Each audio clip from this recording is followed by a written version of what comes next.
مستەفا هیجری سکرتێری گشتی حزبی دموکراتی کوردستانی ئێران لە پەیوەندی لەگەڵ مانگرتنی بەربەڵاو و سەرتاسەری کامیۆنداران لە شارەکانی کوردستان و ئێران پەیامێکی بڵاو کردەوە.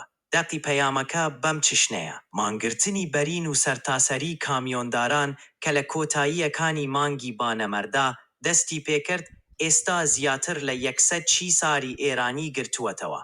ئەم ناڕەزایەتیانە دشکردەوەیەک بە دۆخی نالەبار و دژواری بژێوی وەڵام دەرنەبوونی دەوڵەت بە داخەوازی سێنفیەکانی ئەم گروپە خەسارە هەڵگرێ کۆمەڵگەیە.